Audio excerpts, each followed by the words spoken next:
Welcome back for another rapid market update where every single month we go over the key real estate metrics and what they mean for you as a consumer. My name is Katie Bullock with Better Homes and Gardens Real Estate Momentum Group. Thank you so much for being here. It is November 2023, and we have the most recent end-of-month statistics for October. And we are going to be going over the Utah County market. Now, if you are looking for information on the Salt Lake City market, which is a little bit further north than Utah County, I've got another video on that. I would shoot over to that. I've got a link down in the description below. So for all of you here looking for some information on Utah County, let's jump into it. So here are the overall statistics for Utah County housing market for October 2023. We have an average days on market sitting right around 46 days. Now, what does that mean? Days on market is the time frame from when the house originally is listed for sale until it goes under contract with a buyer. Now, inventory wise, there were 544 homes sold. And then jumping down here into the pricing. Now this is average price. Average list price was around $566,000, and the average sold about $10,000 less at $558. All right, real quick, I wanted to put up here a little comparison for you. So we've got the October data here on one side and the September on the other. Now, the average days on market is right around the same. So we're sitting at 46 days at end of October, 44 days into September, relatively the same. And same for the number of homes sold, 544 to 541. Now, where we are seeing a bit of a change is down in the average sold price. End of October, we are down a little bit, about $20,000 down from $583 down to $566,000. So pricing has come down, it looks like, slightly here in Utah County. So let's jump into this a little bit more in depth. All right, so here we've got some information here on Utah County. This is looking at sales price for end of October. And we've got all properties here, and then we've got this broken down into single family and then townhomes and condos. There's two different lines here. We've got the average sales price and median sales price. Now, what is the difference between those? I'm sure you remember from, high school math. Average sales price is if you were to take all of those sales prices for the month, add them together, and divide that by the number of homes sold, that would give you your average. Now, the median sales price, if you were to take all of those sales prices and line them up in order, and you were to find the true middle, that would be your median sales price. Now, one is not more right than the other. They are just different ways of looking at the data. The thing I wanted to note was this is looking at a comparison from this time this year to this time last year. And if we break this down here to single family homes, even though we have seen a decrease in the average sales price, compared to this time last year, it's not much different, actually. It's right around the same. And I think what this is speaking to is that seasonality of the market. What we see pretty much, we'll get into this a little bit later, but we see this pretty much every single year here in Utah, where we see this seasonality and this slowing down of the market as we move into the end of the year months. And so what does that really mean for you? I think that as a buyer, even though we are seeing, on the last slides that we are seeing a little bit of a decrease in sales price, I think it's important to note that year over year, it's not a significant change from last year. Now, I think a lot of buyers are, sitting on the sideline, sort of thinking that, hey, this real estate crash is coming, is coming essentially. Now, I realize that is not the sales price is not the only factor. We definitely have an affordability issue that we'll talk about as well. So I'm not naive to that, but just from a sales price perspective, the data is just not indicating that right now, that we're going to see, a major dip or crash in the market. I don't have a crystal ball. Could that happen in the future? always, I just think that the data is not indicating that that is something that's going to happen. All right, so this next chart that we're looking at here is the percentage of original list price received. If they listed their home for a certain price, what percentage of that price did they get when they actually closed on the sale? So here we've got this broken down into single family, townhome, and condo. And right now, end of October, we're looking at for single family that homes are selling for around 96.6% of the original list price. And for townhomes and condos, around 97% of the original list price. Compared to last year, we're pretty much the same for single family and slightly up here for townhomes and condos. It's not a huge difference, up, just under 1%. So again, we're looking relatively similar to last year. Now, what does this mean for you as a buyer and a seller? So if you are a seller, I think, again, I just kind of spoke to this. I think what this is showing us is that we aren't seeing a huge dip in that number. So we're not seeing a huge percentage drop. Homes aren't all of a sudden now selling for 75% of original list price or something. So pricing seems to be holding pretty steady. So if you are someone that's waiting on the sideline and waiting for a huge market crash, it doesn't look like that's going to happen in the relative future.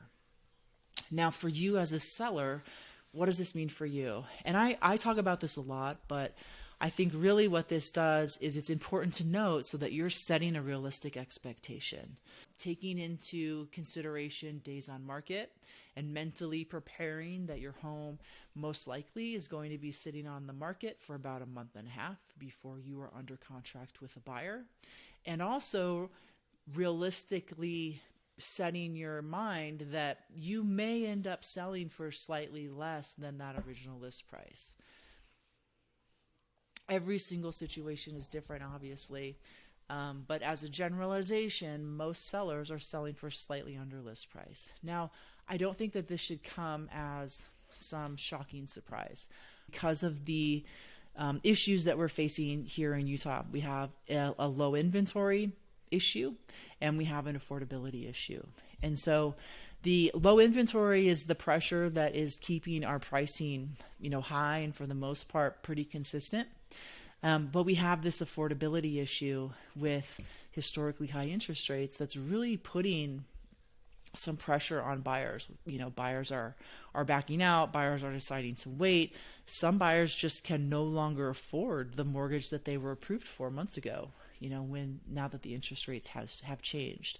Maybe they were pre-approved the beginning of the year, and for whatever reason they've waited and now they're ready to jump back in, and it's like, oh my gosh, that monthly payment has gone up significantly. I can no longer afford this.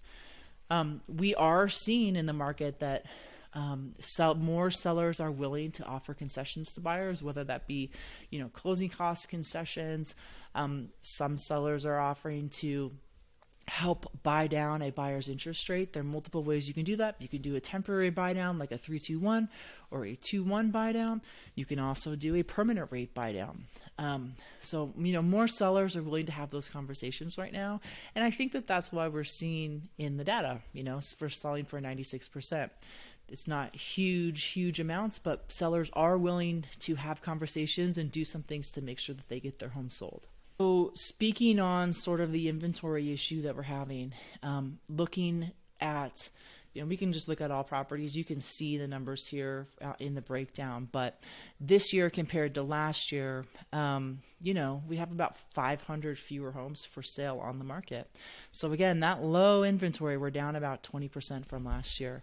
That low inventory is one of the things that is continuing, again, to put pressure on pricing and is one of the reasons why pricing is holding fairly steady. So unless this number were to come up significantly, I think that we will see pricing here in Utah, stay for the most part relatively stable. All right, and then just the last thing I wanted to touch on here briefly. We looked at this chart last month, but I just think it's really good to touch on it specifically for this time of year. It's a really good reminder. So this is showing us the number of residential new listings, essentially. And Utah follows a pretty predictable trend. Starting here in January, we kind of work our way up into spring and summer. And then as we hit the fall, we start to see a decline in new listings, which is sort of an indication of, how quick the market is going. So, we are definitely entering into the seasonality of our market where we start to see things slow down. And again, we touched on this last month, but that makes sense, right? With the holidays, with people being out of town, with kids having time off of school, just buyers have less time available to be out looking at homes. Here in Utah, we are today was a cold day. I haven't seen snow here.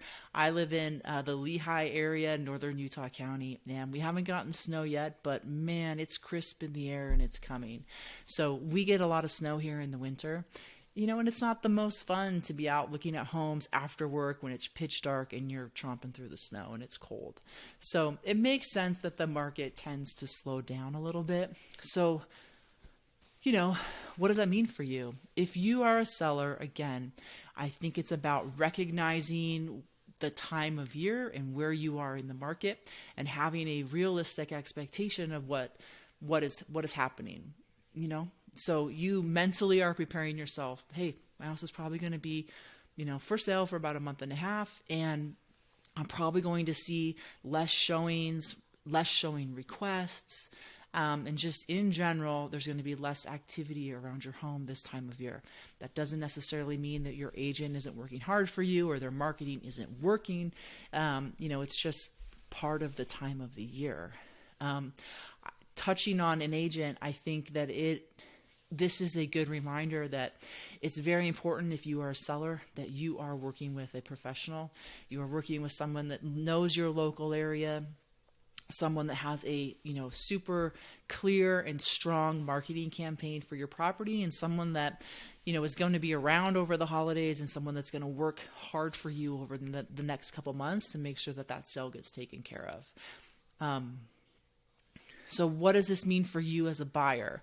I touched on this last month, and I am going to stick to my word. If you are a buyer in today's market and you are serious, you can afford the payment, you can afford to get a mortgage, or maybe you are a cash buyer, there is a window of opportunity right now for you to get some of the best deals that we've seen all year. Now, as you've seen in the chart, that may not mean a huge decrease in the price of the home, but where we are seeing a lot of advantages are in the concession side. So we have a lot, like I said before, we have a lot of sellers that are willing to help pay for buyers' closing costs. They're willing to help buyers, buy down their interest rate and make that monthly payment more affordable. Those are conversations that 3 years ago sellers weren't willing to have. So there's a lot more room for buyers right now in negotiations when it comes to that. New construction, there are a lot of incentives right now in new construction. Builders are, again, they're willing to give concessions to get these homes sold before the end of the year. And we're even now starting to see some lenders offering concessions on the lending side. Things have slowed down for lenders as well, and they would like to get as many homes sold as they can before the end of the year, as many mortgages closed, I should say, before the end of the year. And so we are seeing even some lenders offering to pay for your appraisal, which would save you a couple $100. Some of them have lender credits that they have available that they could use to help you buy down your interest rate as well. So if you are looking to buy a home in the Utah County area, I would love to connect with you and talk to you about some of these different strategies that we could use to help negotiate and help you get the best deal possible and try to keep the most amount of money in your pocket as you move into this new home. So contact information is down below. Text or email. Would love to connect with you. All right, that's it. You made it through another market update. Thank you so much for being here. Again, my name is Katie Bolek. If you are new to the channel, please hit the like button and consider subscribing so that you can be the first to know what's going on in the Utah real estate market. We do these market update videos every single month at the beginning of the month. If you are in the market for a new home, be sure to head over to a couple of the new listing videos that recently went up. We've got a couple of new listings that recently went live. We should have a couple new videos up next week as well. Please reach out if I can schedule a showing. I would love to take you on a private tour, and we will see you in the next video.